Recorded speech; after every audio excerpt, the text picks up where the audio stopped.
diretamente pelo microfone.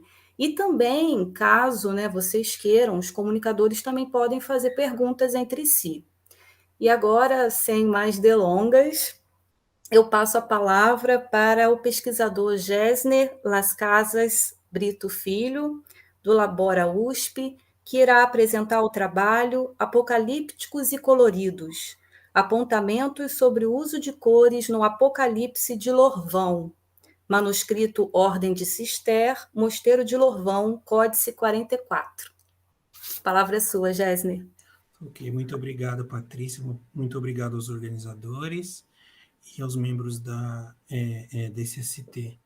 Eu queria só começar minha, minha apresentação dizendo que eu, desde o mestrado, eu sempre estudei Inglaterra, da Alta Idade Média, então, para mim, eu estou num território novo, né? Estou estudando algo da Península Ibérica, né? Mas é um manuscrito que desde muito tempo chamou minha atenção e que eu pretendia já trabalhar, fazer algum artigo sobre, ou talvez vários, como vocês poderão ver, porque ele é muito mais complexo do que aparenta, né? E então, assim, eu, como para usar uma frase clichê, né? Que eu estou saindo da ilha, né? Indo para a península, até com relação ao nome do evento, né? Da Península Ibérica. Né, deixa eu passar adiante. Antes de entrar propriamente no manuscrito em si, no meu objeto que eu apresento aqui, eu preciso fazer algumas considerações rápidas. O tempo é curto, então eu não vou poder me aprofundar nelas, mas a gente pode discutir e tal.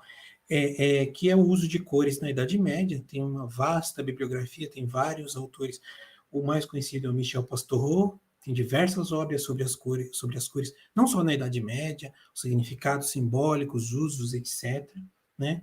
E também tem uma questão material do manuscrito, a questão da materialidade, não só por ser que às vezes a gente perde a noção, a gente trabalha com documentos, seja arte, seja texto, que a materialidade, a questão de que esses manuscritos, esses textos que a gente trabalha em história, Idade Média, especificamente, eles têm uma materialidade, eles foram registrados, e aqui no caso é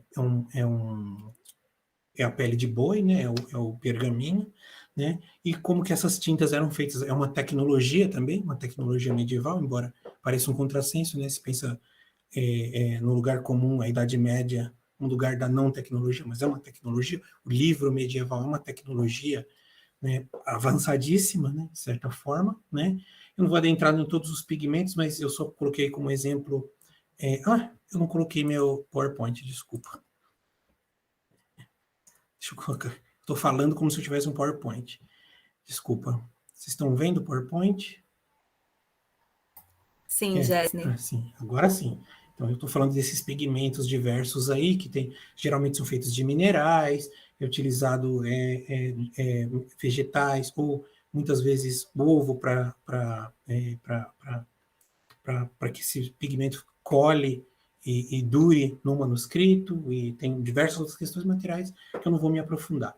E uma outra questão é a questão da própria função das cores e do ornamento nesses manuscritos, né? Que é algo que é muito bem trabalhado por diversos autores, sobretudo franceses, historiadores da arte franceses, um deles é o Bon, e a ideia de ornamentalidade, o ornamento não como algo acessório, algo que apenas está ali como uma moldura de um quadro moderno, né, algo que está ali só de acessório, que não traz nenhum significado, e esse ornamento, ele pode ser, sim, ele pode embelezar, ele pode dignificar, mas ele pode ser ele pode trazer significados ou modular os significados do texto que está ao lado, e ainda mais na Idade Média, em que é muito visível que a divisão entre o que é texto e o que é imagem ela é muito volátil, ela se perde. Às vezes, as próprias iniciais ornamentadas demonstram isso. Só uma base teórica e etc. para adentrar. Outra questão é a questão do realismo na arte medieval. que é uma coisa que eu demoraria horas para conversar, mas eu só vou dar um exemplo, que nesse exemplo tardo antigo, em que há uma preocupação em se imitar, em fazer uma mímesis da realidade, tal qual a gente vê talvez no Renascimento e na pintura mais moderna, né? Mas a gente vai ver que conforme a Idade Média, da época tardo-antiga para a Alta Idade Média, vai se perdendo essa busca, essa preocupação com a verossimilhança, tanto no desenho, na técnica, na profundidade, quanto no uso das cores. As cores não vão precisar necessariamente representar a realidade tal qual ela é, como, por exemplo, as cores da pele de uma pessoa, as cores de rocha, as cores de quaisquer materiais. Né? E aqui eu dou um exemplo do que eu já vinha estudando, que é das Ilhas Britânicas, né? Um exemplo aqui, vamos dizer, radical, que é o Lindisfarne Gospel, na qual não há nenhuma preocupação em se representar a realidade nessa arte. Né? Aqui mais de perto, nessa coisa acarpetada, e na qual há alguns animais, esse come-come medieval, esse entrelaçamento que é vegetal, que é animal, que é uma coisa e que é ornamental, etc. Né? Aqui também só para ilustrar que não há preocupação com a representação real das coisas, tanto que os livros são verdes, sendo que as capas eram de couro, né? Igual a gente vai ver em outros exemplos anteriores. Na Inglaterra também, essa confusão entre o que é texto e o que é a imagem, na qual a gente vê aqui uma tabela com o zodíaco, né? Uma tabela que se propõe a fazer um cálculo da Páscoa, né? Um cálculo de data, né? E esse uso de cores se reflete no próprio uso de cores nessa imagem, na qual não há nenhum realismo, porque você vê, é só essa questão de ornamentação, né? E agora eu passo para o manuscrito exatamente, né? Rapidamente, só para situar, o manuscrito é quase que um consenso entre os estudiosos, foi produzido no mosteiro de Lorvão, né? Que foi um importante centro de produção de manuscritos ali na Península Ibérica, no Portugal, que estava surgindo, né? Próximo a Coimbra, que na época era onde o rei se situava, né? Mas o que é o manuscrito que eu vou apresentar para vocês aqui? É uma cópia de uma versão de um manuscrito que tem mais de 44 versões. Cada estudioso tem várias versões. Se sabe que o texto original foi composto por um monge chamado Beato de Liébana, no norte da península, ali na Cantábria, e há diversas cópias, algumas com imagens, outras não, né? E o que é esse texto? Um comentário do livro do Apocalipse, né? Tem uma variação, não é homogêneo tanto em imagem quanto em texto. Há uma variação textual em todas essas 44 versões desse manuscrito. Aqui é uma versão, por exemplo, uma versão que foi feita para o rei Fernando I e a dona Sancha, é o chamado Beato de Facundos, muito bem estudado pela minha colega lá da USP, a Fabiana Favoreto, que tem uma dissertação sobre isso lá na USP, sobre este manuscrito específico. E aqui é só para ilustrar como que as cores estão nesse daqui. Tem várias tradições e diversas raízes de uso de cores e de ilustração e de iluminura desse manuscrito, e aqui é evidente a variedade imensa de cores aqui. Tem azul, tem vermelho, tem várias cores e a aparente riqueza iconográfica maior. E esse é o manuscrito que nós estamos tratando, o manuscrito português, né?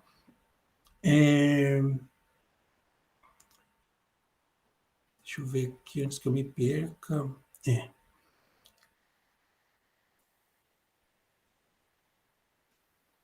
Bem, tem diversas questões. E a questão que primeiro eu já vou apresentar aqui é a questão da cor. Por que diferente de outras tradições de compilação desse manuscrito, essa versão portuguesa, apresenta somente essas cores, para alguns uma pobreza de cores. Por que ele apresenta amarelo, preto e esse alaranjado avermelhado, né? Alguns chamam de ocre, etc. Porque da onde vem essa tradição que a gente não encontra em nenhuma outra. Todas elas são ricamente coloridas, né? E tem diversas explicações, né? Uma das explicações seria uma influência moçárabe, uma influência por causa desse Portugal nascente, que está ali muito perto da cultura islâmica, né? E, de fato, há uma recorrência de elementos de arquitetura, talvez árabe, moçárabe, né? Mas não dá para dizer exatamente se tem essa conexão. Outra proposição é que, deixa eu passar aqui adiante, é que esse manuscrito teria sido feito com poucas cores por causa da falta de tintas. Só que é uma coisa que não verifica, porque no próprio mosteiro de Lorvão, do mesmo período, a gente tem esse livro das aves, em que há a utilização de outras cores, azul, verde, etc. Então, alguns diriam, é uma questão estética, foi uma escolha estética. Talvez seja, talvez não, é meio complicado. Inclusive, o escriba deste manuscrito que eu estou mostrando para vocês, que é o livro das aves, é o mesmo do Apocalipse de Lorvão, que é nomeado como Egeias no manuscrito. Né? É escrito lá que ele escreveu. Não se sabe se ele é o artista também ou não, se é outra pessoa. Né? É complicado. Mas eu vou voltar a me focar no manuscrito de... só uma comparação, eu coloquei aqui fora.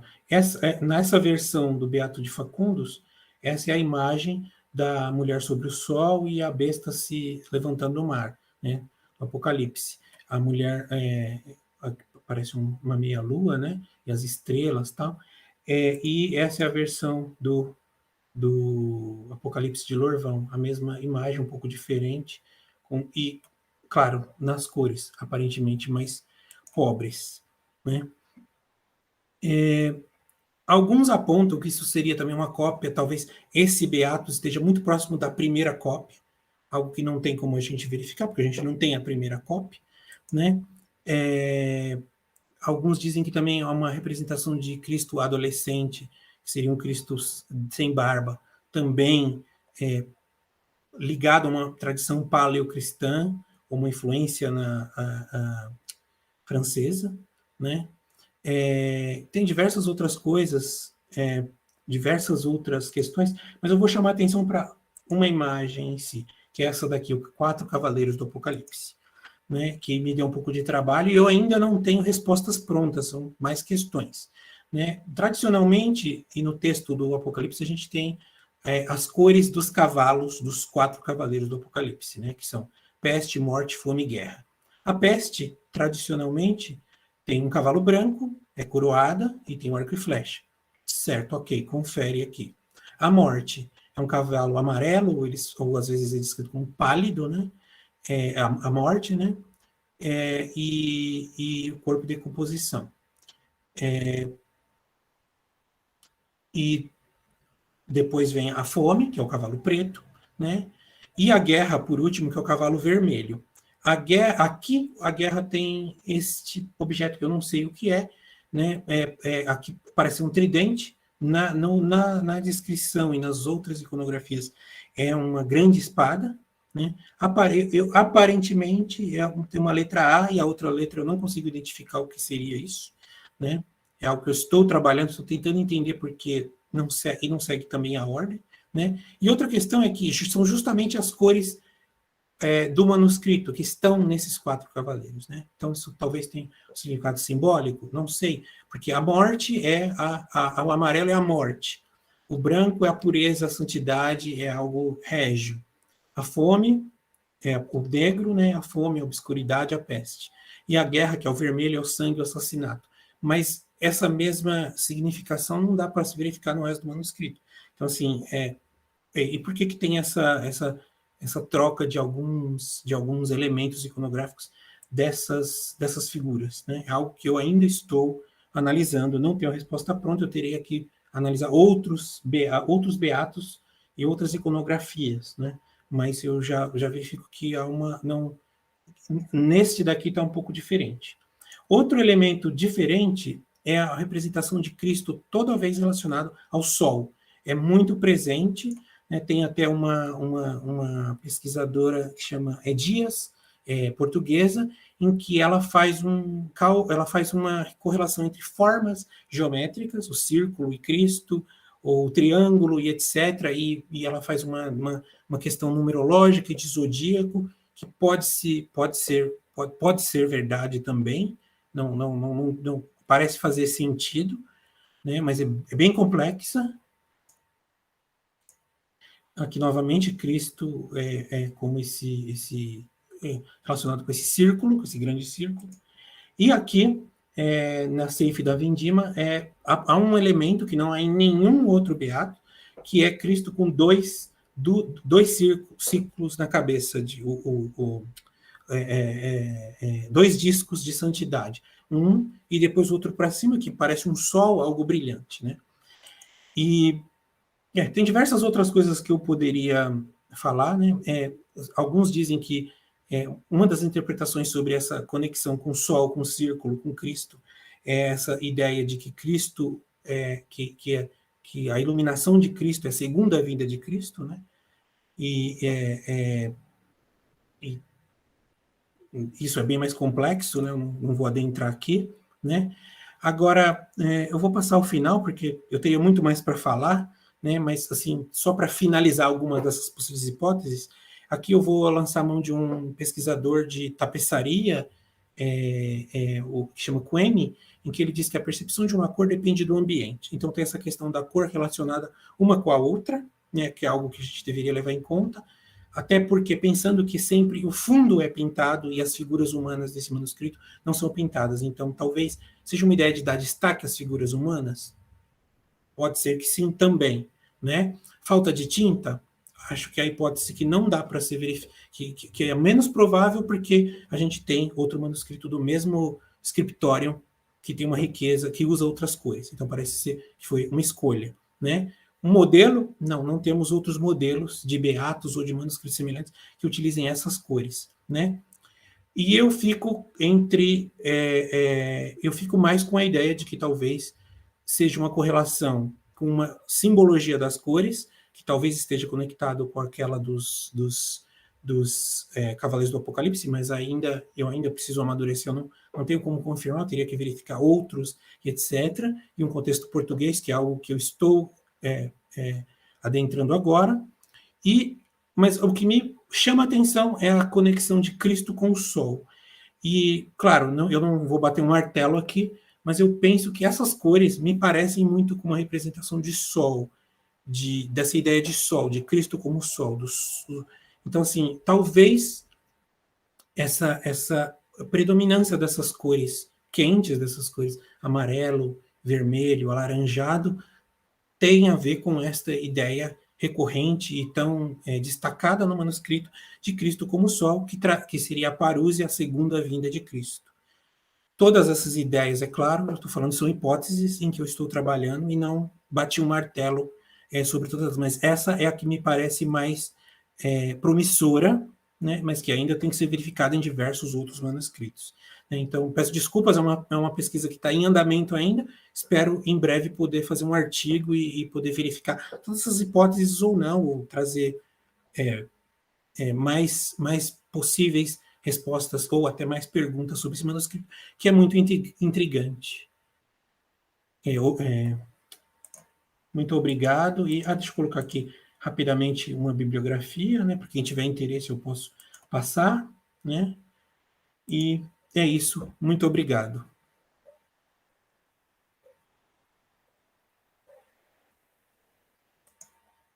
Tá mudo, Paty.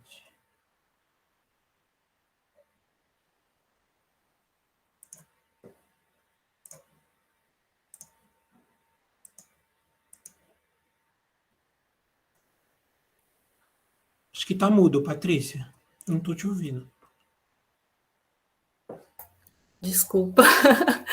Geisner, muito obrigada pela apresentação instigante. levantando aí questões que fogem à regra, né, que fogem do comum na composição dessas imagens medievais. Dando prosseguimento a este simpósio, a próxima comunicação é da pesquisadora Ana Carolina Piccoli Sottocorno. Eu não sei se eu falei o sobrenome corretamente, da Universidade Estadual Paulista, Campus Franca, intitulada A Análise de Discurso Crítica como Metodologia para Fontes Tardo-Antigas, um exercício em História ad versus Paganos, século V. Patrícia, acho que ela não se encontra. Creio que nós podemos passar para o próximo, e se ela entrar, a gente Próximo, coloca. ótimo. Bom, a próxima comunicação é do pesquisador Bruno Cassebe Pessotti, da Universidade Federal da Bahia, intitulada Embates entre o laico e o religioso numa disputa médica do século X. A palavra é sua, Bruno. Oi, gente, boa noite. Ah, Uma pequena correção, Patrícia, viu? Eu tinha falado até com o Tiago, a quem eu agradeço aqui. Como eu estou inscrito em outros eventos, eu acabei mandando o título errado, mas que foi corrigido, pelo menos na lista lá que eu recebi das comunicações, no site ele está equivocado. Mas ele foi corrigido, né? Foi um equívoco meu. Bruno. Agradeço aqui ao Tiago. Eu vou falar, na verdade, o título da minha comunicação é A Morte de Herbert II de Vermandois ou a Politização da Moral Cristã. Tá? Então, eu peço desculpas pelo equívoco. Eu que peço desculpas, Não, Bruno. Foi eu que enviei errado. Tá? Dou boa noite a todos e a todas, é uma satisfação participar do evento. Eu fiquei feliz pela minha comunicação ter sido aceita, né? Porque, na verdade, eu não trabalho com a Península, né? Eu trabalho com a obra de um historiador do século X, chamado Richard de Saint-Remy, e que, a despeito da obra dele ter chegado à Península Ibérica, não houve assim, uma grande influência dele antes do século XV. Né? Então, a minha pesquisa está deslocada, né, desse epicentro, e eu apareço aí como atrelado à UFBA, mas eu sou professor de História Antiga e Medieval da Universidade Federal do Oeste da Bahia. E na UFBA, hoje, eu faço doutorado, tá? Tenho como orientadora a professora Edilece Souza Couto. Tá? Então, é o meu local de doutoramento, tá? Não é o meu local de trabalho. Tá certo? Então, gente, eu trabalho com esse historiador, né, que escreveu uma obra chamada, deixa eu ver aqui minha hora para eu não me perder, 15 a 20 minutos, né? Os 4 livros de história, e é uma obra que vem sendo relativamente desprezada, porque a historiografia que se dedicou a descobrir e a publicar essa obra entre o final do século XIX e o início do século XX, essa historiografia tomou o Richer como um Roberto Latouche, né, que foi o organizador da publicação da obra dele, às vezes chama ele de fanfarrão, assim, né? Porque ele pega alguns eventos conhecidos e acrescenta argumentos e fatos que não têm assim, uma comprovação efetiva. E aí ele foi redescoberto, a coisa, né, redescoberto assim, né, a coisa de 20 ou 30 anos, o trabalho dele tem sido mais utilizado por algumas razões, né? Então, ele foi o único que escreveu sobre o advento da dinastia capetinga no momento em que esse advento acontecia. Né? Então, esse livro de histórias foi escrito entre 990 e 998. E aí a gente sabe que, né, foi bem no momento ali, ele coletou fontes, né, analisou eventos que culminaram, né, com a deposição dos últimos carolíngios, e esse momento tão emblemático, né, porque a gente sabe, os capetinhos chegaram ao poder no século X e ficaram, ainda que com algumas variações dinásticas, até o século XVIII. Então, ele é uma figura assim, indispensável para a gente ter essas informações. Né? E a questão é que ele é tido como um piadista. um fanfarrão, né? Assim que o Roberto Latouche se refere a ele. E a grande questão é que ele é tido, né, como esse historiador pouco sério, e quando eu não ficar fazendo assim toda hora, gente, quando eu falar que ele é um historiador, a gente já sabe que é uma adaptação, né? A gente está usando um termo que para a época não tinha esse significado, então eu não vou ficar fazendo assim historiador, tá? Mas vocês sabem que eu estou psicologicamente fazendo. Então, ele, como ele pegou algumas fontes, algumas informações que haviam sido escritas e utilizadas por um outro monge do mesmo mosteiro, né? Ele é do mosteiro de Saint-Rémy, que era associado à abadia, né? à sede episcopal de Reims, que era um monge chamado Flodoard, e ele pega algumas dessas informações do Flodoard e aumenta, acrescenta eventos, ficou essa dicotomia, né? O Flodoard tido como um historiador, um pesquisador sério, né, que se atinha exclusivamente aos eventos de uma forma quase que imparcial, draconiana, e como o Richer pegava essas informações e acabava dando a elas, né, um complemento, ele era tido como esse pesquisador, esse historiador menos sério, né? Porque não havia forma, não havia nenhuma outra fonte que pudesse comprovar aquilo que ele estava dizendo. Então, essa pesquisa, que foi renovada, né, com nomes como Jason Glenn, Justin Lake, Helmut Heimitz, Robert Edwards, foram alguns dos historiadores que, nos últimos 30 anos, começaram a trazer o Richer de novo para o debate. Eles começaram a pensar mais sobre por que essas invenções foram elaboradas, né? Então, ao invés de condená-lo por elas, passou a haver uma reflexão mais aprofundada, né? E aí existe um outro embate que diz respeito a esse grupo que se dedica a analisar a história a partir da virada linguística, né? Que vai dar uma analisada nessas invenções do Richer a partir dessa lógica, né? Que é muito forte nesse tipo de análise, que é desse eterno presentismo, né? De que a narrativa ela tem uma existência que não se conecta necessariamente à vivência material, né? Essa proposta da virada linguística. E tem algumas pessoas que partiram para uma outra proposta, muito ligados a essa história cultural, principalmente de matriz francesa, que tenta associar essas informações que o Richer traz a um contexto material, né? Não à invenção de uma narrativa presentista.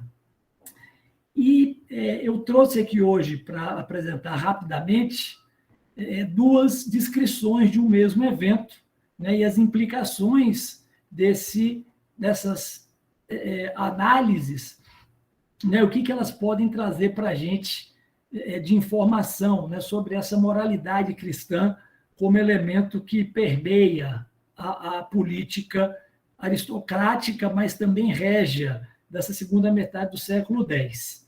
Então, eu vou falar da morte de um indivíduo importantíssimo para esse cenário, né, que é o conde Herbert II de Vermandois. Ele era casado com a filha de Roberto o Forte, que foi um rei que destituiu, foi a segunda vez que um rei de uma família não carolíngia destitui um carolíngio. Ele foi rei durante 10 meses apenas, e na sequência da sua morte, um genro dele assume o poder, que é o Raul de Borgonha, e esse outro genro dele era o Herbert de Vermandois, que esteve intimamente ligado à chegada dos capetinhos ao poder, né? Tinha um patrimônio fundiário muito grande e fez uma oposição ferrenha aos carolíngios, né? Principalmente ao Carlos o Simples, o Luís de Alemar e o Lotário V. Então, a gente tem duas descrições para a morte do Herbert. Então, eu vou me permitir ler, tá bom? Primeiro, a do Flodoard. Flodoard diz assim: morreu o conde Herbert e seus filhos o enterraram em Saint-Quentin. Então, essa morte aconteceu no ano de 943. E aí o Flodoard pega essa informação de que ele havia morrido e dá uma descrição um pouco mais pormenorizada. Ele diz assim: nesse ínterim, Herbert articulava inúmeros complôs maliciosos em que não perdia do horizonte o desejo de sacrificar novas vítimas para satisfazer suas ambições. Ele confraternizava com seus aliados, vestido de forma suntuosa, e com a mão em riste pronunciava solenemente um discurso quando foi acometido por uma apoplexia fulminante decorrente da abundância de humores. Seus dedos se fecharam, seus nervos se contraíram, sua boca entortou até a altura da orelha, e ele morreu subitamente, cercado por seus familiares, que foram tomados pelo horror e pelo medo. Eles o levaram e enterraram em Saint-Quentin. Logo depois do seu sepultamento, seus filhos compareceram diante do rei, que os recebeu com benevolência, e esqueceu todos os erros cometidos por seu pai. Então, deu para ver que o Richer acrescentou novas informações, e assim, informações essas que a gente imagina que, se você não tivesse presenciado o evento, ou se você não tivesse tido uma entrevista ou um contato com alguém que presenciou esse evento, né, seria muito difícil você aceder a elas, né? Essa ideia de presenciar isso, né, de saber que a boca entortou até a orelha, a forma como ele estava vestido, o que ele estava falando, né? E nos moldes em que aparece essa descrição, a sensação que a gente fica é de que quem está fazendo a descrição é alguém que não tinha por ele um apreço muito grande, né? É uma descrição crítica de como ele foi acometido por essa crise de apoplexia. Mas, pelo que Richer nos narra, ele estava falando para os dele, né, para as pessoas às quais ele estava associado, né? Então, em tese, pessoas que talvez não tivessem essa percepção sobre o comportamento dele. E aí, a gente tem algumas análises desses eventos a partir do que o Richer colocou, e, no meu entendimento, a mais interessante é a do Justin Lake, né? Ele diz que o Richer, diante dessas informações concisas que ele extrai de outros historiadores, sobretudo do Flodoard, ele acaba se utilizando de um recurso retórico que fazia parte da sua formação, uma vez que ele era discípulo do Papa, né, desse intelectual, que é o Gerbert d'Aurillac, que viria a ser Papa no ano 1000, e que foi um dos grandes, né, talvez o maior intelectual da segunda metade do século X. Né? Então, o Gerbert tinha trazido novamente as obras do Cícero para que fossem ensinadas, e, né, nas escolas que vicejavam a partir da sede de Reims, ele era muito lido e muito debatido. Então, Justin Lake percebeu essa influência ciceroniana na formação do Richer, e ele ofereceu essa análise explicativa, não é, de que o Richer, diante da sua conduta ciceroniana, teria acrescentado essas informações que, de acordo com a proposta da retórica de Cícero, não eram ilegítimas, mesmo que não correspondessem à verdade. Então, o que o Cícero dizia é que a história faz parte desse universo chamado de belas artes, belas letras, e ela não precisa se ater exclusivamente aos eventos nos moldes em que eles aconteceram. Ela pode ser embelezada, e ela, desde que se apresente como verossimilhante, ela não perde em nada a sua dignidade.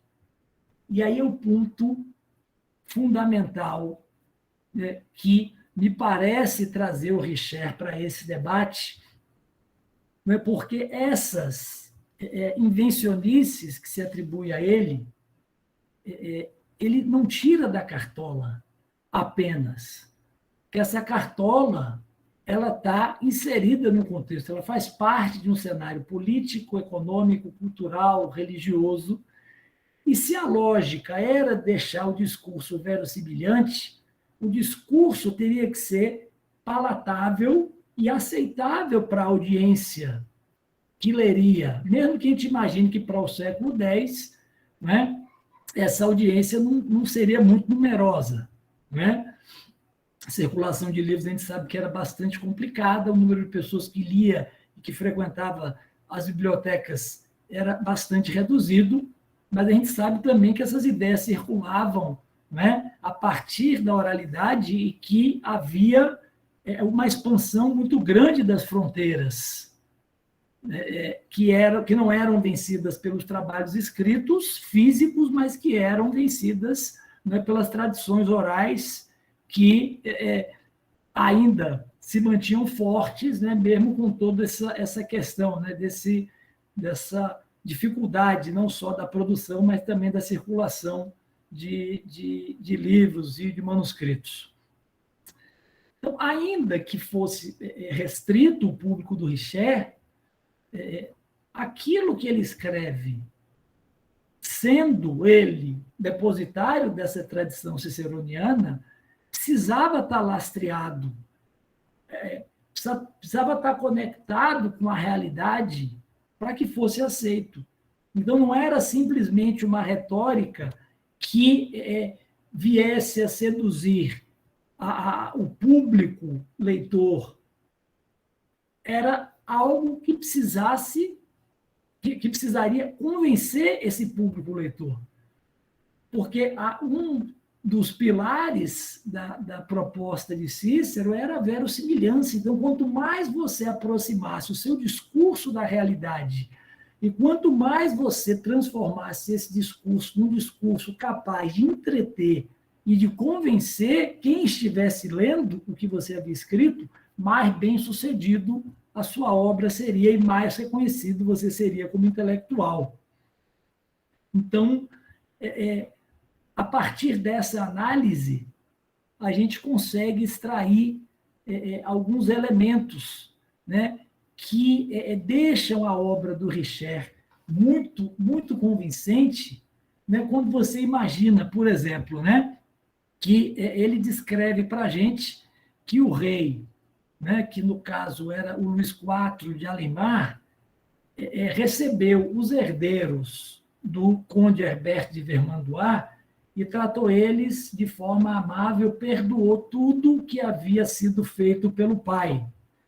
E aí, quando você imagina que o pai deles, ou seja, o Herbert, havia pego o pai do rei e havia mantido ele em cárcere por 6 anos ou 7, e que ele havia morrido em uma masmorra na qual o conde Herbert o havia mantido para que ele não assumisse o poder, né, para que houvesse essa orquestração e para que os carolíngios fossem afastados, né, da sua condição, da dignidade real.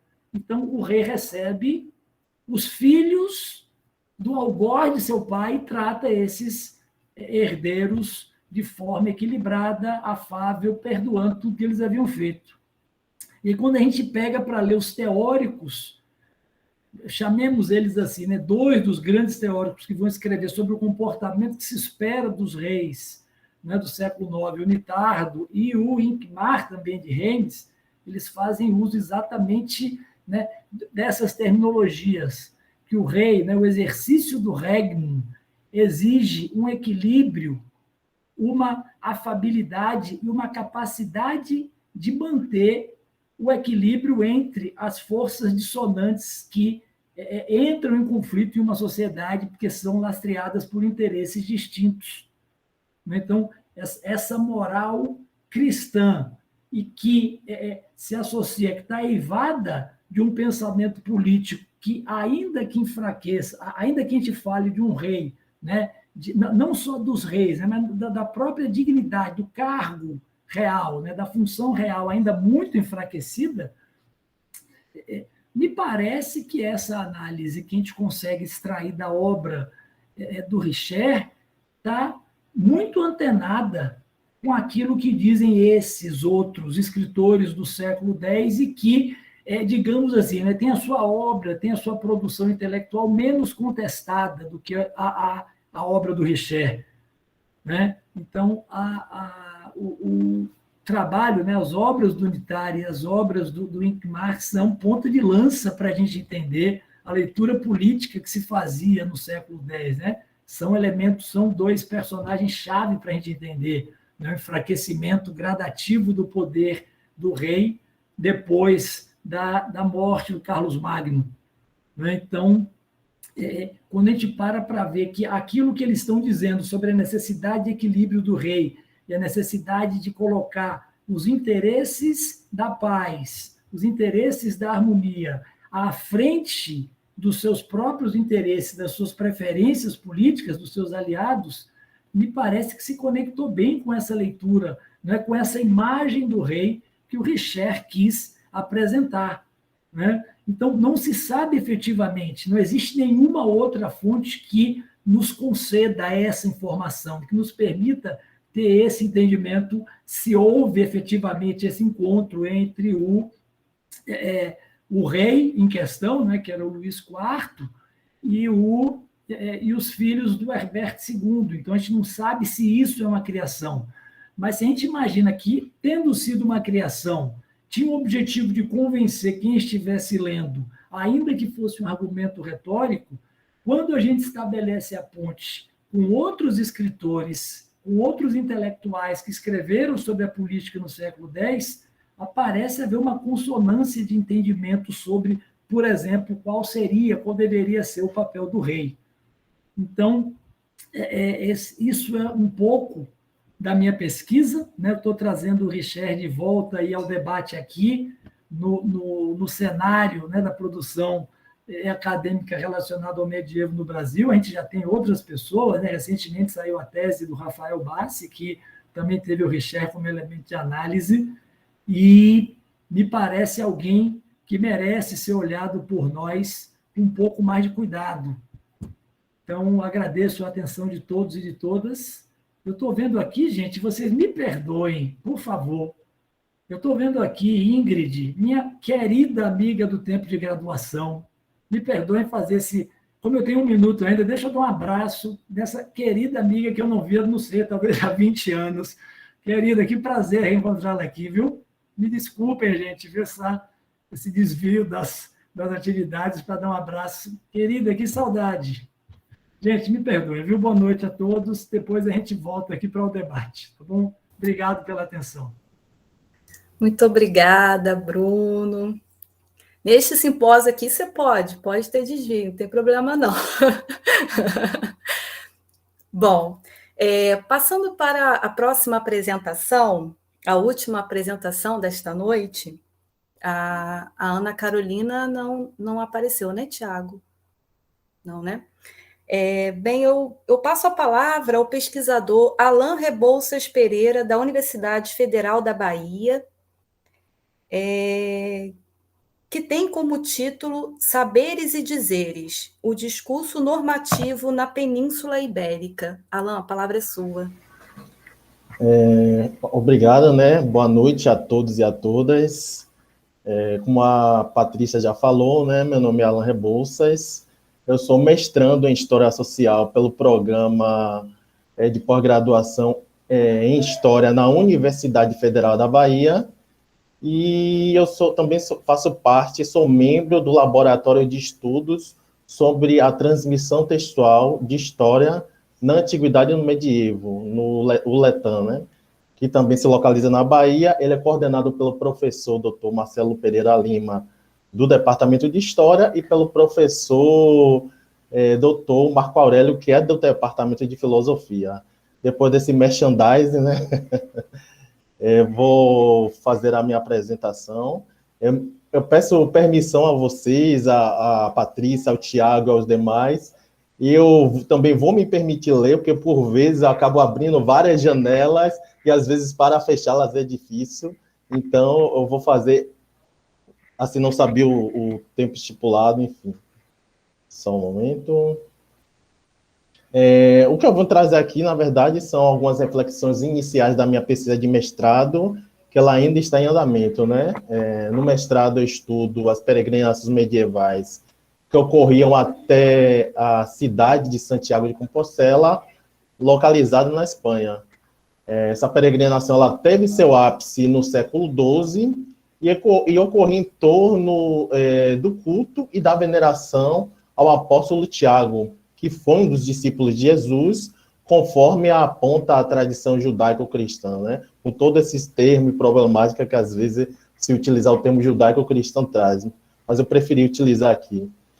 É preciso salientar que os estudos sobre a peregrinação compostelana não são um tema novo na historiografia medieval. Inclusive, nesse evento, né, a professora Adeline Ruquart, uma das pesquisadoras convidadas para falar nesse evento, ela já tem vários trabalhos sobre o tema. Entretanto, no meu mestrado, eu tento estudar a peregrinação compostelana a partir de uma perspectiva dos estudos de gênero, sobretudo para discutir as construções discursivas sobre o masculino e o feminino no contexto peninsular, sobretudo ali, lógico, na peregrinação compostelana, tentando articular o conceito de gênero, né, que é pensado tanto como uma categoria analítica e como um fenômeno social, que é capaz de transversalizar, interseccionar e constituir aspectos da vida social e política, conforme afirma o professor também Marcelo Pereira Lima. Entretanto, nessa comunicação, que sai um pouquinho da minha área de conforto e não vou me ater necessariamente a esse marcador social. Antes de qualquer coisa, é importante dizer que quando eu falo das peregrinações, eu não estou falando exclusivamente das migrações em si, ou seja, o percurso que era feito pelos peregrinos até Compostela, com o intuito de venerar o apóstolo, mas o conjunto dos aspectos culturais, econômicos, sociais e políticos que abarcaram esse fenômeno, né? A peregrinação compostelana foi um importante fenômeno no contexto peninsular, que mobilizou vários setores da sociedade. As próprias rotas, ou os percursos que levavam os peregrinos e as peregrinas até Compostela se tornaram grandes pontos de transações comerciais, bem como um lugar de grande diversidade cultural, já que havia ali vários grupos de distintos lugares sociais, de distintas localidades que passavam por ali. Além disso, é preciso dizer que as narrativas construídas sobre a peregrinação e o culto a Santiago de Compostela em território hispânico contribuíram para a consolidação da fé cristã na Península Ibérica. O culto a Santiago, foi um importante catalisador de relações políticas entre os ex-ibéricos, já que o culto começou a ganhar força no momento em que a Península Ibérica ainda era domínio muçulmano. Sendo assim, não dá para considerar a peregrinação e o culto jacobeu apenas como um fenômeno religioso. Para entendê-lo e, sobretudo, para conectar com a própria temática do simpósio, é necessário entendê-lo a partir de um contexto mais amplo, para discutir as conexões entre fé, poder, religião e poder tão cara essa apresentação.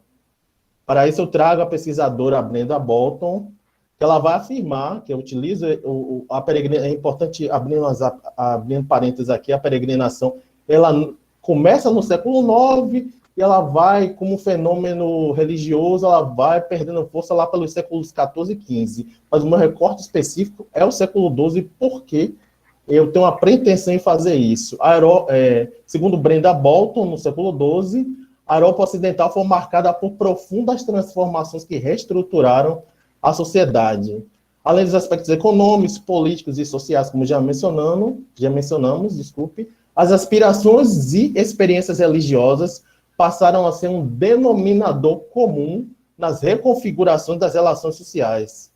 No centro dessas transformações, ou como pano de fundo dessas transformações, estava o projeto reformador papal em curso da Sé Apostólica, que, somado a uma série de acontecimentos entre o século X e XII, auxiliaram no processo de cristianização da Europa Ocidental. Embora a gente também precise discutir a construção dessa Europa Ocidental apenas cristã, mas, assim, é fato, discutido por alguns autores, que isso mexe até mesmo dentro dessa historiografia.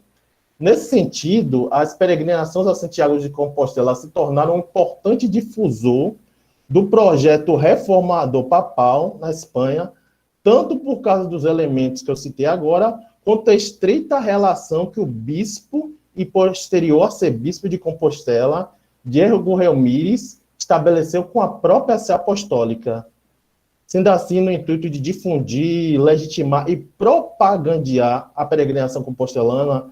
Vários documentos eles são organizados e produzidos por várias instituições que vieram auxiliar na construção de uma tradição e experiência religiosa e cristã. Entre eles está, que é a documentação que eu utilizo, ela foi escrita originalmente no latim, mas ela já foi digitalizada e já tem tradução para o castelhano, que é o Liber Sancti Jacobi. O Liber, ele é uma geografia, né? Uma história de santo, mas não apenas de um santo, e é um códice, é um compêndio de livros onde contém informações que vão desde a liturgia do culto até os milagres realizados pelo santo na terra hispânica, né? A gente sabe que Santiago ele não nasceu necessariamente na Espanha, mas por várias questões ele acaba se tornando um dos padroeiros da Espanha. E embora a preocupação principal na redação do Liber fosse falar do culto e da peregrinação compostelana, nele consta uma série de normas, valores, saberes e práticas, tanto da própria Espanha, como eu já falei, quanto da Europa Ocidental. Como exemplo, né, a Igreja Católica é retratada na documentação várias vezes como a Santa Igreja.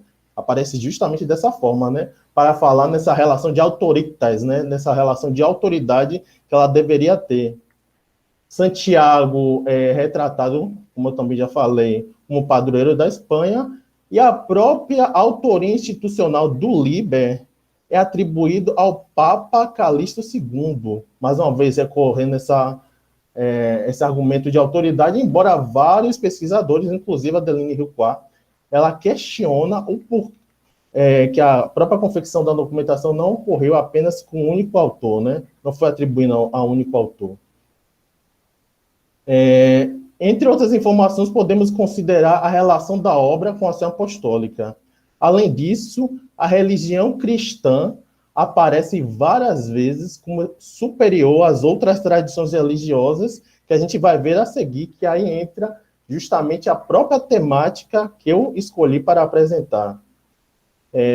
Diante dessas observações, eu tenho tentado pensar aqui a construção do culto compostelano, a peregrinação compostelânica, lógico, um fenômeno mais amplo, como não apenas num sentido religioso, mas como ele também legitima valores e instituições cristãs, ao mesmo tempo que ele influencia na construção de identidades e sujeitos, excluindo, marcando, estabelecendo regimes de verdade. O Liber é um texto marcadamente ideológico, né? Ele, a todo tempo, ele está ali exaltando tanto a religião cristã quanto os cristãos, e é importante a gente pensar que toda vez ele recorre a essa autoridade para legitimar tanto a religião cristã quanto valores cristãos, sejam de santidade, de pureza, em alguns casos, de virgindade das mulheres. Quando eu falo conceito de ideologia aqui, eu estou falando na perspectiva de alguns estudiosos da análise de discurso, como Michel Pechet, que vão dizer que os sujeitos tomam para si saberes que já estão postos, e isso não acontece de forma consciente, ainda porque eu tento pensar que ainda que exista projeto de poder ali, mas muitas vezes dessas informações que estão circulando ali estão marcados por uma ideologia, e esses saberes, que são saberes cristãos, esses valores cristãos, eles começam a circular. E isso também a gente pode pensar na construção tanto dos sujeitos, como o eu e o tu, e o eu e nós, né? Como esses saberes estavam circulando, e a necessidade de cada vez mais legitimar essas informações.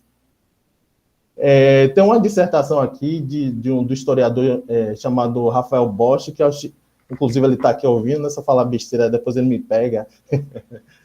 Eu acho interessante que ele usa o conceito de heresia, apesar que no Liber não, em alguns casos, desculpe, aparece esse termo herético, mas eu não penso a princípio usar esse termo, mas eu achei interessante quando ele vai falar do termo de heresia, ele fala, lógico, em diálogo com outros autores, que o estudo das heresias medievais é preciso centrar as atenções nos perseguidores destas, mas sempre tendo em mente que os textos antiheréticos eram mais uma construção discursiva eclesiástica que respondia a anseios políticos muito particulares do que reflexo dos posicionamentos dos acusados, e isso me leva, apesar de eu, como eu disse, não usar necessariamente o termo para analisar o Liber, mas pensar como muitas vezes essas construções discursivas, quando está falando do outro, que é o outro não cristão, me leva a pensar por que eles estão falando isso, pensando em determinado contexto. Por que está sendo escrito isso? Para melhor exemplificar isso, eu vou trazer um exemplo do próprio Liber, que está numa subdivisão dele, que é o livro 4, que fala das lendas carolíngias. Carlos Magno, que é uma figura bem conhecida daqueles que estudam tanto a Idade Média quanto o período tardio antigo, ele é protagonista dessas lendas carolíngias, né? Nesse livro 4, ele encabeça uma empreitada para expulsar os sarracenos das terras espanholas a pedido do próprio Santiago de Compostela. E o interessante que me chama a atenção, como muitos sabem, Carlos Magno é uma figura extemporânea ao período que o documento é escrito. A documentação, segundo alguns historiadores, é escrita por volta do século XII. E Carlos Magno ele é anterior a isso, mas com um argumento de autoridade dentro de um contexto muçulmano, onde ainda estava preciso legitimar a tradição cristã. Essa figura ela é retomada. E eu estava até lendo um texto, que está numa disciplina que eu estava participando, de uma autora chamada Gabriel Spiegel. E Spiegel ela vai dizer que a política na sociedade medieval, muitas vezes, ela faz uso do passado para legitimar, seja através de figuras ilustres, reis, rainhas, modelos de santidades. Ela faz uso de algumas figuras do passado dentro dessa política medieval. E o que ela vai dizer é que isso não é simplesmente uma cópia do passado. Como aparece no Liber, a figura de Carlos Magno não é copiada das histórias de Carlos Magno, tal como em documentações anteriores, mas é evocada a figura dele justamente com reapropriações e ressignificações com fins políticos e para perpetuar valores. Que valores são esses? Dentro da documentação, todo o tempo, Carlos Magno está adjetivando os muçulmanos, chamando eles de filhos do diabo, falando que a religião cristã é a religião escolhida por Deus, e, ao mesmo tempo, trazendo vários valores ali, que são valores de santidade, de pureza, de caridade, que são valores marcadamente cristãos. Ele também usa o Carlos Magno ali nessa narrativa no Liber, ele está ali trazendo a todo tempo a figura da igreja, como a igreja que precisa ser honrada. E eu achei muito interessante, e o mais interessante é que muitas vezes a figura de Carlos Magno também está recheada ali de mitos, aparecem dragões ali, mas nem por isso a gente não é algo a desconsiderar, porque até a figura de Carlos Magno ela é exagerada no sentido, diz que não existia um homem mais forte sobre a terra, que ele tinha, acho que eram 2 metros de altura, e isso é ideologicamente ali colocado justamente para haver essa comparação entre o povo, entre os muçulmanos e os cristãos, deixando a altivez ali de Carlos Magno ou a superioridade do povo cristão. A Cláudia Above, a Daniela Galindo, desculpa o tempo aí, se não estiver me entendendo. A Daniela Bovo e a Daniela Galindo falaram algo interessante em uma live, que elas disseram que o mito não é uma mentira, mas um mecanismo de interpretação da experiência humana. O que a gente pode pensar, o que me leva a pensar que esses processos de significação que existem ali, trazendo a figura de Carlos Magno, trazendo ali muitas vezes figuras e valores, é um caminho para se estudar a construções dos sujeitos e como essas construções de narrativas elas são atravessadas por questões ideológicas e como esse passado é usado para legitimar questões atuais, no caso ali, né, dentro desse contexto. Pensando numa autora, Nipotinelli, ela fala que o texto é uma prática complexa de significação, considerando as múltiplas condições de sua produção. Isso inclui não só a produção, mas também a própria circulação do texto. Só para terminar, eu vou mostrar um exemplo aqui, se eu tiver tempo ainda, né? Bem rápido, porque nada melhor do que mostrar na fonte, né?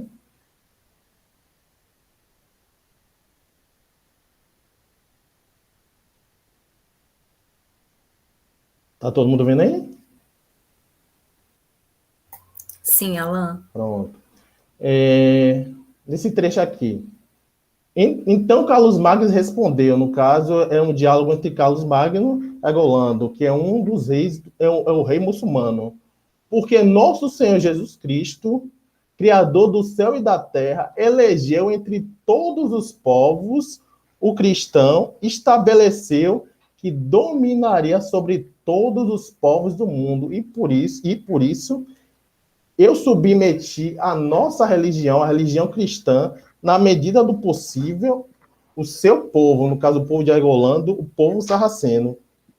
Nesse pequeno trecho a gente pode ver a própria narrativa, ela é construída para trazer legitimidade, né, superioridade do povo cristão. Quando a gente vai pensar dentro dessa ortodoxia, dentro dessa defesa da fé, que muitas vezes isso não está tão explícito, mas essa documentação ela é escrita nesse sentido, né, para trazer isso.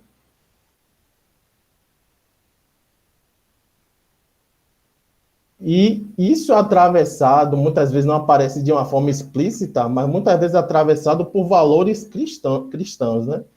Ele vai falar também na referida à batalha, que foi a batalha que ele teve com Carlos Magno.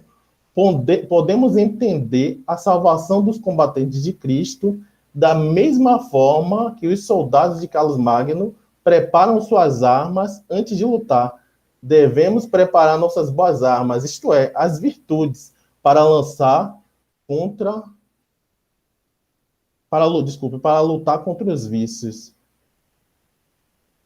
A gente vê ali os valores cristãos, não aparece, ele não aparece nesse trecho, não aparece declaradamente exaltando ou colocando como superior os cristãos, mas dentro dessa narrativa aparece toda uma discussão ali sobre moralidade que nos leva a pensar nas construções do passado, nas construções dos sujeitos e a circulação dessas narrativas. Elas foram colocadas em um texto por um motivo específico. E pensar como essas narrativas elas circularam lá, trazendo... E como essas narrativas elas reverberam lá na frente, né? Sobre isso, porque existem documentações bem antigas que falam de Carlos Magno sobre a vida, as vitas de Carlos Magno, a vida de Carlos Magno, mas no livro ele está fazendo várias conexões com valores cristãos para legitimar, que nos ajuda a pensar tanto os usos do passado como a defesa da fé. Desculpe, espero não ter demorado e agradeço a todos. Muito obrigada, Alan, pela excelente comunicação. Bem, pessoal, eu acho que a Ana Carolina não, né? Agora a gente vai abrir, então, para as perguntas. Como eu já havia falado, né, vocês podem enviar as perguntas pelo chat ou podem fazer diretamente também as perguntas para os comunicadores. O Tiago já mandou aqui as suas perguntas. Tem perguntas para o Gessner e para o Bruno. Gessner, vamos lá. Pergunta do Tiago: como perceber a historicidade na escolha das cores e dos valores a elas associados, especialmente em situações que certas cores também eram utilizadas em sentido negativo, como o amarelo, o açafrão e o vermelho, cores presentes no manuscrito de Lorvão? A partir de quais parâmetros e de quais fontes é possível notar a historicidade das escolhas das cores? Ok, obrigado, Patrícia. Obrigado, Tiago, pela excelente pergunta. Basicamente, é toda a questão que a gente tem que trabalhar quando lida com isso, né? Mas eu vou pontuar algumas coisas e vou fechar uma ideia que talvez resuma tudo isso, né? A primeira questão é que eu estava pensando assim, as cores, elas funcionariam não como palavras em que o artista usa, mas talvez como frases. Elas talvez sejam frases. Por que frases? Porque essas cores, elas podem ser topos, elas podem ser clichê, isso elas podem ser retórica, e aí diversos níveis, tanto uma retórica que é aprendida, que é passada de geração em geração, quanto uma retórica que é copiada diretamente numa cópia de um manuscrito para outro. Então, assim, tem essa conexão. E por serem como frases, elas também são polissêmicas, elas têm significados diferentes em determinados contextos históricos, determinados momentos em utilização, em diversos contextos, né? Então, assim, pensando aí o que vários historiadores da arte já discutiram, como o francês, o Didier Huberman, sobretudo, em que ele tenta demonstrar que muitas vezes essas imagens são fabricadas, não que possam ser interpretadas, aí uma outra questão, mas elas são fabricadas como os sonhos, né, que é uma das ideias dele que eu acho mais interessantes, né? E como assim? Como sonho? O sonho tal qual é estudado lá pela psicanálise, né, que funciona no esquecimento e conexões. E em que nível? E aí eu vou puxar outro famoso medievalista brasileiro, que é o Lário Franco Júnior, que ele tem a ideia da analogia, né, a ideia da conexão dessas ideias, e talvez na imagem isso seja, nas imagens e no uso dessas coisas, seja evidente, né? E então, assim, tem essa questão de retórica, clichê, polissemia, contexto histórico diferente, e eu adicionaria outra questão, a materialidade, né? A materialidade, sobretudo, porque vai depender da existência. Por exemplo, para dar um exemplo assim básico, conhecido, o azul. A cor azul é uma das cores mais caras em quase toda a Idade Média, porque é o lápis azul que é trazido do Afeganistão, muito longe. Em algum momento eles vão conseguir fabricar na própria Europa. Ou outras tintas, né? Então, assim, você tem todas essas questões. Então, para resumir tudo esse complexo, eu diria, e agora eu vou usar um clichê historiográfico, que é o paradigma indiciário do Ginsburg. Na verdade, a gente tem que analisar todas essas questões. Então, a gente tem que fazer uma comparação, primeiro, dentro do próprio manuscrito, se possível, comparar com outros do mesmo escritório, da mesma época, da mesma região, ou da mesma família de manuscritos, como esse daqui. E é isso que eu estou tentando fazer, para tentar avaliar. Pensando que também não vai ter um significado só. Essas cores são polissêmicas. Então, assim, tudo isso ao mesmo tempo, entendeu? Todas essas questões ao mesmo tempo. Espero ter respondido. Obrigado pela excelente pergunta. Ô, Gessner, puxando aí o fio da materialidade, você, por acaso, chegou a estudar os folhos na íntegra, no sentido de saber a utilização, se houve uma circulação, uma utilização constante desse manuscrito, se há marcas, signos nas margens que possam indicar assim, a utilização frequente ou não, né? Sim, então, assim, eu comecei a trabalhar com ele muito recentemente, embora eu já conhecesse ele há alguns anos, né? No doutorado eu fui estudar manuscritos ingleses e eu deixei esse manuscrito ali principalmente quando eu soube que ele estava todo digitalizado online, né? Ele está na Torre do Tombo, então muito tempo a gente não tinha acesso a imagens de alta qualidade como a gente tem hoje. Ele está total, aliás, vários manuscritos portugueses agora também estão digitalizados. Então, assim, até onde eu sei, até onde eu li, não há um consenso, alguns sinais, algumas defesas da ideia do porquê. Primeiro, por que tantos apocalipses na Península Ibérica, que começa aí desde o primeiro ali, do talvez original, e vai aí até o século XII, e continua? Por que nesse período essa profusão de apocalipses na Península Ibérica? Uma explicação seria, talvez, alguns estudiosos dizem que há essa profusão de cópias por causa de uma conexão com o contexto da invasão muçulmana, então seria o apocalipse na Península Ibérica, e há também uma defesa de uso dele na liturgia, da leitura desse apocalipse na liturgia, que também é possível. Só que, assim, nesse manuscrito em si, a gente não tem nenhum sinal de utilização em liturgia. Não quer dizer que ele não tenha sido utilizado. De repente, ele não foi registrado, né? Então, é também um terreno de possibilidades a ser verificado. Mas eu tendo a acreditar na utilização dele, sim, na liturgia. Eu tendo a acreditar que ele era utilizado, sim, para a leitura de alguma forma, não sei se diretamente ou indiretamente, talvez aí o interesse dele. E o que não anula a outra hipótese do interesse dele ser por causa do Apocalipse. O uso dele na liturgia talvez confirme a outra hipótese, entendeu? Então, até onde eu sei, até onde eu pesquisei até o momento, essas são as probabilidades, as hipóteses.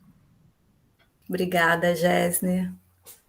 Bom, a próxima pergunta é do Tiago para o Bruno.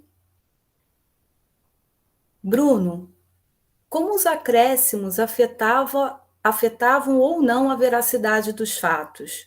Como eles contribuíram para fixar modelos de conduta aos contemporâneos e futuros leitores? Consegue perceber quais das versões teve maior fortuna histórica? Patrícia, acho que vai ter que repetir a pergunta, que o Bruno tinha caído. Ele caiu, né?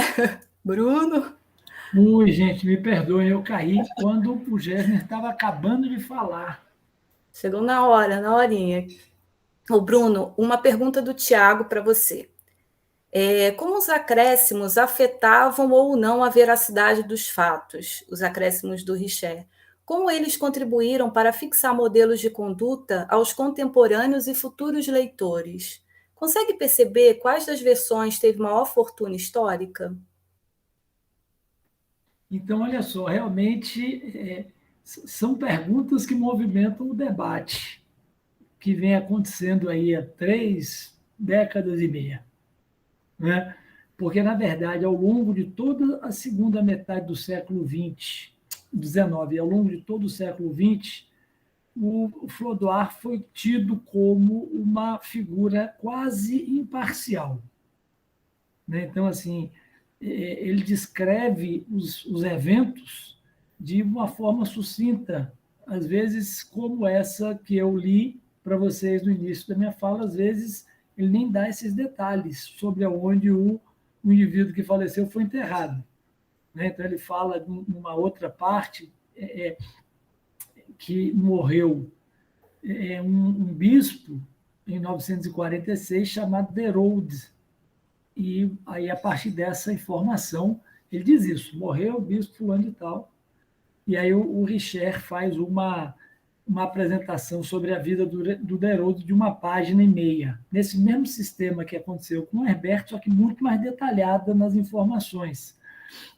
Então, esse segmento de modelo, né, dos anais, como o que o Flodoard executa, ele tem mais prestígio na Idade Média e futuramente com a retomada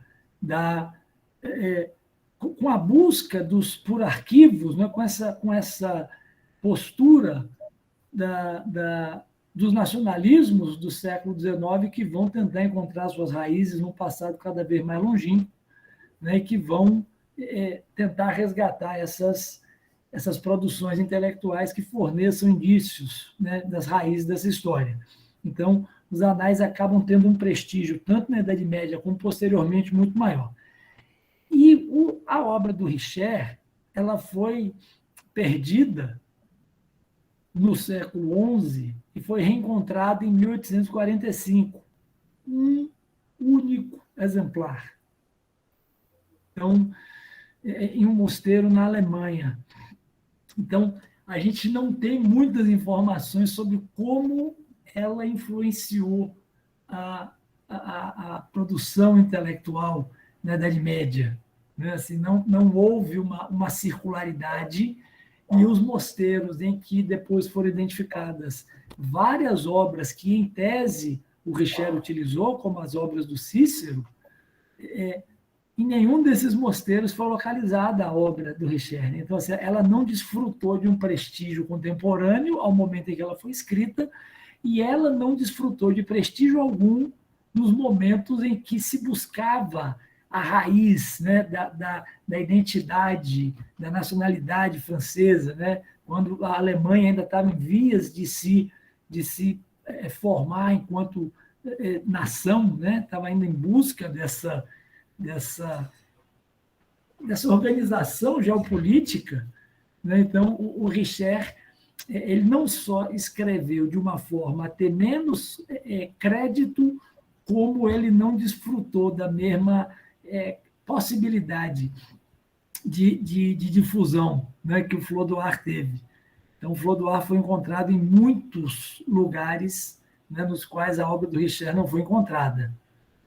E o mais interessante, Tiago, é que algumas das informações apresentadas pelo Richer são base para o entendimento do que a gente sabe do século X, né? Que foi escrito principalmente a partir de 1857. E aí você tem essa dicotomia, não é? Que não atribui à análise que o Richer faz dos eventos nenhum tipo de crédito, mas que tira da análise dele, da descrição dele, o que foi que aconteceu com esse ou com aquele personagem. Então, eles acreditam no que ele diz sobre o comportamento do Conde Herbert, e o Conde Herbert acaba tendo uma representação futura, né, com base no que o Richer apresenta, porque não existem outras descrições da conduta dele contemporâneas à sua vida. Só que, contraditoriamente, ele desfruta de um crédito muito fugidio, né? Então, me parece que se concede ao Richer uma legitimidade quando ele descreve os fatos que podem ser extraídos da obra dele e que seguem os padrões mais valorizados, como é o caso dos anais. Mas quando vai para a análise que ele faz desses fatos, quando ele fala do porquê, de como aquilo aconteceu, de como aquilo impactou, né, de qual foi o comportamento desses indivíduos, a análise dele cai nesse descrédito, né? Então, como ela foi muito pouco conhecida, fica difícil a gente analisar, né, qual foi a influência que ela teve para a construção desses critérios de verdade, né? E aí o meu trabalho faz entra em desacordo, né, com o trabalho, por exemplo, do André Miatello, né, porque o André diz que quando os historiadores da Idade Média não tinham informações sobre um determinado evento, eles mentiam descaradamente. E quando eu li isso numa obra, essa palavra descaradamente assim, me desagradou um pouco. Tá? E aí me pareceu, né, com todo respeito à produção do André, que é fantástica, né, não só no que diz respeito ao que ele produz, mas aos trabalhos que ele orienta, né, ao que ele traduz. Eu estava vendo aqui agora, recentemente, lendo o trabalho publicado pelo Unicamp, né, do Chris Wick, que a revisão técnica foi dele. Eu estava com ele aqui, né, o legado de Roma, então, ó, vocês aí da Unicamp conhecem, né, essa coleção que está excelente, né? Deixa eu falar também, antes que o meu tempo acabe, excelente o evento de vocês também. Tive a oportunidade de conhecer o Unicamp quando eu ainda estava na graduação.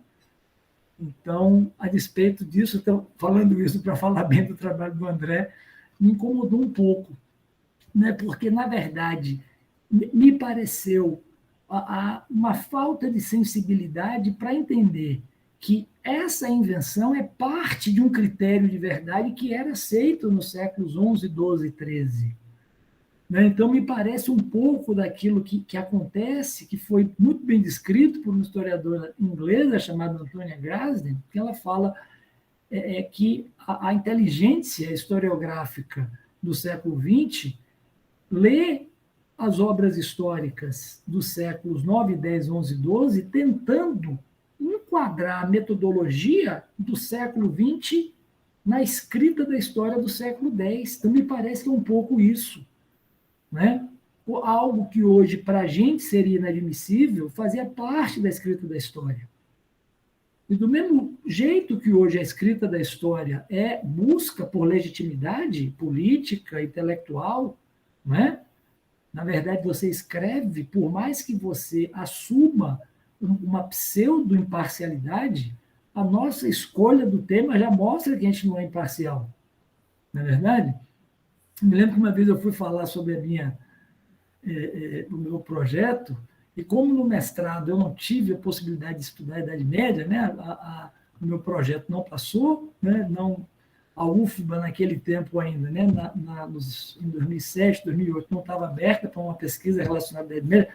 Vejam vocês, deixa eu fazer manifestar essa indignação que eu tenho. O meu projeto de doutorado agora foi o primeiro projeto de doutorado em História Medieval.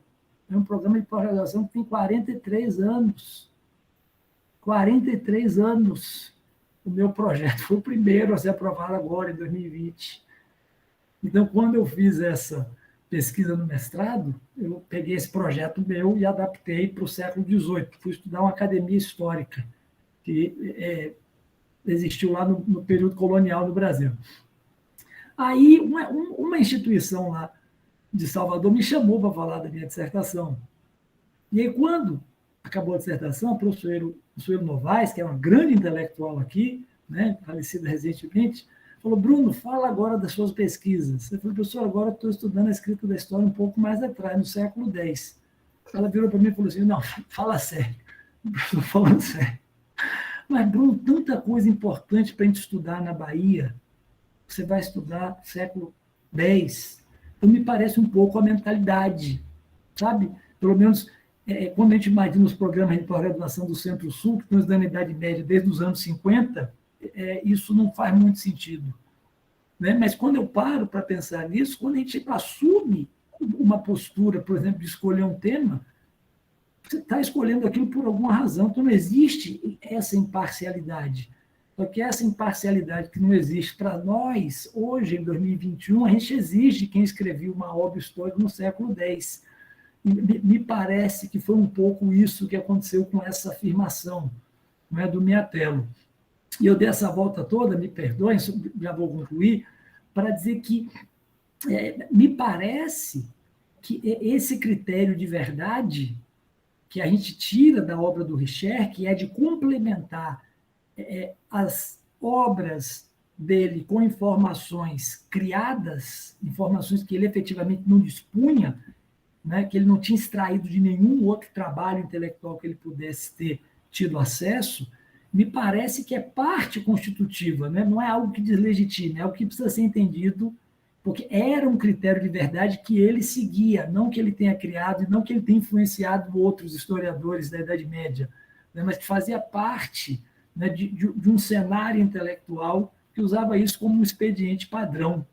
Né? E aí, a partir dos séculos, principalmente 17 e 18, isso cai em desuso, né? E quem usava esse procedimento acaba sendo condenado. Mas, infelizmente, a gente não tem como saber que essa obra ficou lá escondida, intocada, e, para nossa felicidade, para a minha, principalmente, ela foi reencontrada no final da primeira metade do século XIX. Me perdoem se eu me alonguei, viu, minha gente? Muito. Não sei se respondi, Tiago, as suas perguntas. Obrigada, Bruno. Bruno, só uma curiosidade, o Richet ele escreve ali no momento de movimento reformista da igreja, né? É possível encontrar nessas obras dele alguma menção, alguma alusão à reforma, ao movimento de reforma? Olha, Ou reformas, melhor dizendo. olha, Patrícia, essa ideia da reforma, para quem escreve sobre o século X, ela é bastante contestada. Tá? Então, assim, essa ideia de uma reforma na igreja, ela é hoje um veio que tem sido muito mais contestada do que referendada. Então, o que geralmente aparece na obra dele é uma exortação dos locais que receberam os mosteiros que professavam, que seguiam a ordem beneditina. E ele enaltece alguns intelectuais que ele imputa um caráter, uma habilidade reformadora. Quando a gente pega outras informações sobre esses intelectuais, os efetivamente reformadores são 2 ou 3, né? Dentre eles, esse que eu mencionei aqui, que é bastante conhecido, que é o Hincmar, que foi arcebispo em Reims, e o outro que foi o Gerbert também, né, que foi o mentor dele, e que é tido como um reformador, muito mais do ponto de vista intelectual do que do ponto de vista, por exemplo, das transformações doutrinárias ou, né, de algum tipo de reforma na igreja. Mesmo porque ele foi papa durante um tempo muito curto, e ele ficou muito mais ligado às atividades políticas do que propriamente, né, e às atividades intelectuais do que propriamente às atividades doutrinárias, sabe? Então, o Richet não menciona reformas, ele menciona indivíduos reformadores que não dão conta de implementar uma reforma, mas que trazem com uma inteligência diferenciada contribuições reformadoras. Tá? Mas aí, por exemplo, para esse pessoal que está estudando, né, esses intelectuais que fazem parte de forma mais efetiva da minha pesquisa, né, o Hincmar, o Flodoard, o Gerbert, do Riac, o Richet, essa ideia de reforma ela é muito mais ideológica do que efetiva. Tá? E aí, né, eles dizem que, por exemplo, né, para citar um indivíduo que eu estava lendo essa semana, para esse evento que eu vou participar e que eu passei o título errado para vocês, né? Uma biografia escrita do Flodoard, por ele se chama Robert Edwards. Né? Ele diz que a reforma que aparece no Flodoard, como tendo acontecido no século IX, ele nem chama de reforma, ele chama as transformações teológicas. É tão pouco efetiva como aquela que aparece representada para o século XII. Então, é um pessoal que critica a própria ideia de reforma para o século XII. Né? Então, ele diz que houve regiões que passaram por transformações que se deveram muito mais a atividades regionais do que propriamente a uma reforma que tenha partido de Roma e que tenha efetivamente contemplado toda a cristandade. E o Richet segue um pouco essa tendência, só que ao invés de ele apresentar locais que tivessem passado por essa reforma, ele apresenta alguns intelectuais que tiveram esse cariz reformador e que tentaram muito mais pelo prestígio da sua intelectualidade transformar do que efetivamente por serem depositários de uma proposta reformadora vinda do seio da igreja. Ótimo, Bruno. Obrigada. Tiago faz uma pergunta para o Alain. Alain, a peregrinação compostolena apresenta alguma particularidade em relação a outras realizadas no período? A Jerusalém e a Roma, por exemplo? A peregrinação a Santiago de Compostela teria também algum valor cruzadístico? A gente tem uma outra pergunta aqui também. Alain, você quer responder primeiro ou já faço a outra? Eu posso responder, Patrícia, Tá bom. se for melhor assim. Aproveitando também, pegando o gancho de Bruno, né? Ele falando sobre essa questão de verdades, história, historiografia. Eu tive a oportunidade, né, de fazer estou fazendo uma disciplina em História Medieval pela Universidade Federal do Rio Grande do Sul, com o professor Igor Salomão e o professor Renato Viana-Boy, né? Achei maravilhoso, né? Porque coisas que só esses modelos, esses formatos possibilitariam, né, às vezes, uma experiência que a gente só tem no doutorado, de fazer disciplina em outro lugar, estou conseguindo isso no mestrado. E uma das primeiras discussões foi essa, né?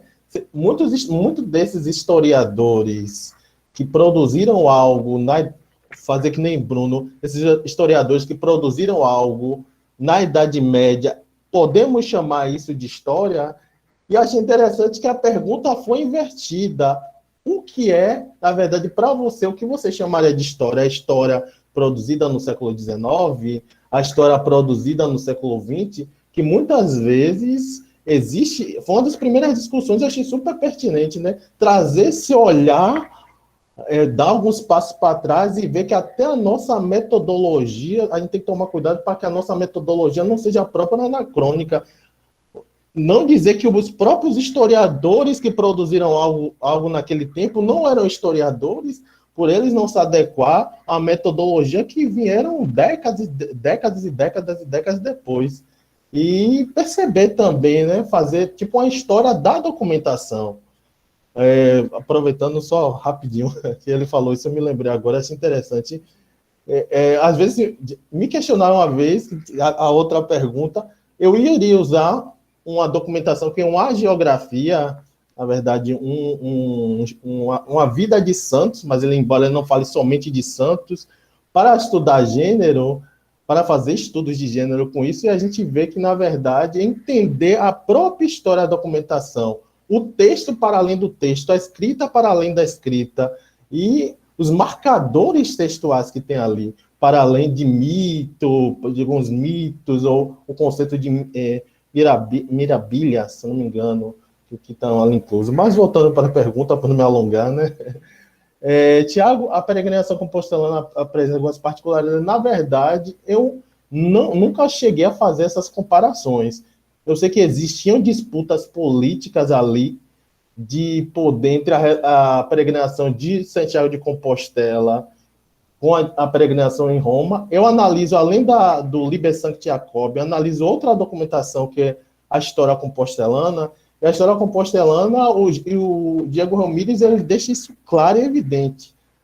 O Liber Sancti, por ele ter um conteúdo mais voltado, um conteúdo mais geográfico, achei interessante que isso denota essa disputa quando ele vai tecer, ele vai escrever que Pedro, porque Pedro foi escolhido para ser o apóstolo principal e não o Tiago. E ele começa a explicar.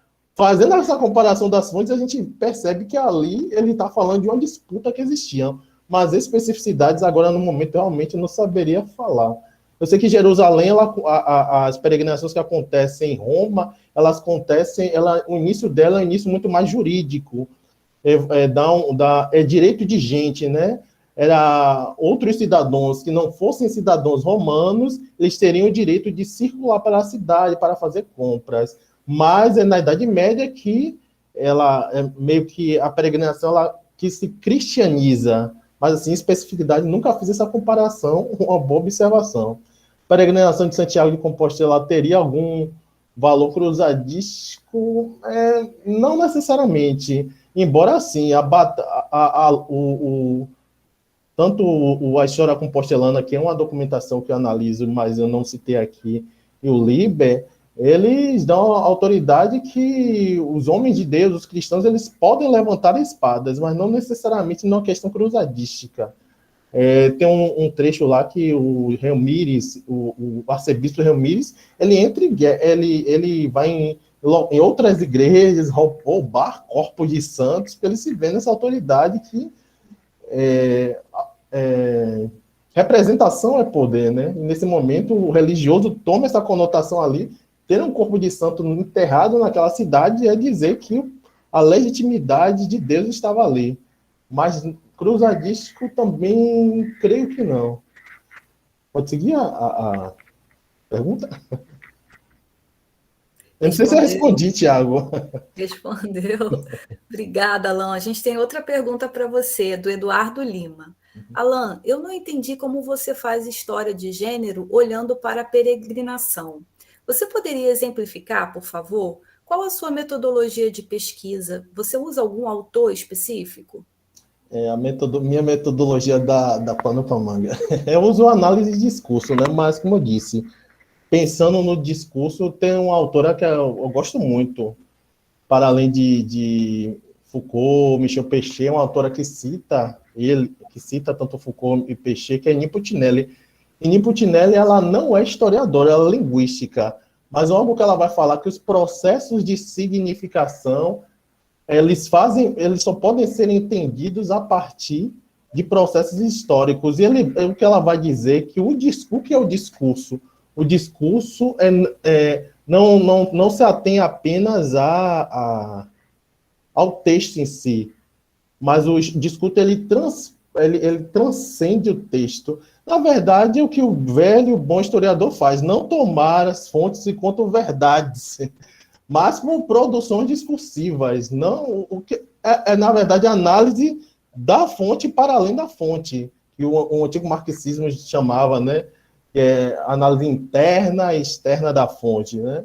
Não considerar apenas questões semânticas, linguísticas, mas até uma coisa que Daniele Galindo usa muito, eu acho muito interessante, também a própria recepção da fonte, como a fonte ela era recebida, a circulação de fonte, e pensar discurso, e a metodologia que eu uso é pensar o texto para além do texto. Esses marcadores que eu trouxe no Liber, que tá, nesse momento que está falando ali de Carlos Magno, assim, fora de um contexto específico, fora de uma leitura específica, isso não quer dizer nada, mas a metodologia é tentar ler o texto para além do texto. Voltando para a pergunta de como eu faço uma história de gênero olhando para a peregrinação, né? Primeiro é necessário a gente entender o que é gênero, né? Uma coisa que a Judith Butler, das várias explicações que ela tem, eu acho essa muito pertinente, é entender o corpo para além da sua materialidade. O corpo tanto faz do homem e da mulher, ele não é apenas materialidade, mas ele é carregado de signos e significados, e isso tem instâncias culturais, sociais, políticas.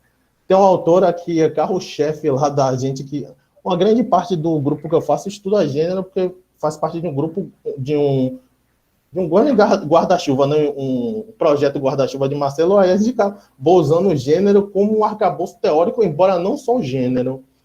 E a John Scott, ela é bem usada, né? Que é uma historiadora que fala sobre gênero, e algo que ela fala que falar de gênero, o gênero é uma categoria vazia e, ao mesmo tempo, transbordante, porque para entender as construções sobre o homem, sobre a mulher, sobre o corpo do homem e da mulher, os significados que isso tem, eu tenho que entender processos históricos e eu tenho que ver como o gênero, falar de gênero não é só falar de homem e mulher, mas é falar como esses significados são atravessados nas instituições, como são atravessados na cultura, porque em algumas culturas, um exemplo, a guerra está como algo predominantemente masculino e outras não. Por que isso? Porque muitas vezes, dentro da construção de santidade, alguns orientandos da Andréa Frazão, ela tem isso, a virgindade, ela era uma característica que a mulher...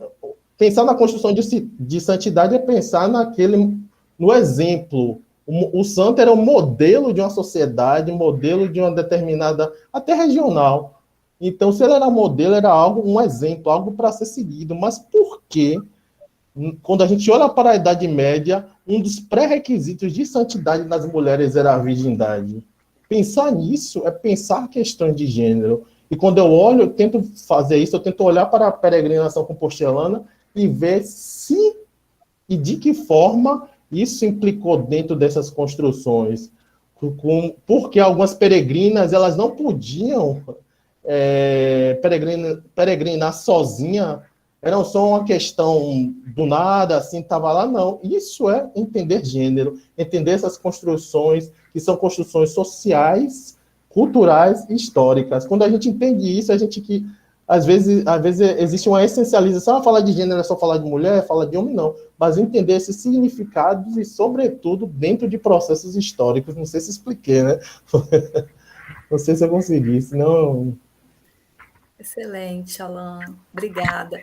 Alan, só uma curiosidade, já que você trabalha, né, com fontes ligadas ao culto, à peregrinação a Santiago de Compostela, você conhece uma obra do bispo Lucas de Tui, em que ele, na verdade, ele tem 3 obras, mas é uma grande obra formada por 3 obras. E uma dessas obras é um tratado historiográfico. E nesse tratado ele aborda a formação do culto a São Tiago e outras questões também ligadas à peregrinação não, já vou anotar. Eclesiásticas naquele contexto relacionadas ao santo. Então, acho que, de repente, vale você dar uma olhada. O nome da obra é Chronicon Mundi. Muito perfeito. Obrigado, Patrícia. É do século XIII, mas eu acho que vale a pena. Eu acho que tem dados, informações ali que são interessantes para a sua pesquisa. Ok, muito obrigado. Nada, imagina. Bom, gente, mais alguma pergunta? Alguém gostaria de fazer alguma pergunta, algum comentário? Bom, gente, sendo assim, nós vamos encaminhando para o fim. Nós gostaríamos de agradecer a participação de todos, mais uma vez, agradecemos ao professor Leandro, aos membros da comissão organizadora, né, os que dão suporte à realização desse evento, a todos os que participaram, como ouvintes, comunicadores. Parabenizamos a todos pelas pesquisas, excelentes trabalhos. Professor Tiago, quer falar alguma coisa? Não, gostaria de reiterar os agradecimentos ao Leandro, à Patrícia, a todos os comunicadores e ouvintes, aos monitores. Foram excelentes comunicações e espero encontrá-los novamente em próximos eventos. É isso. Até o próximo, pessoal. Boa noite. Boa noite, gente. Até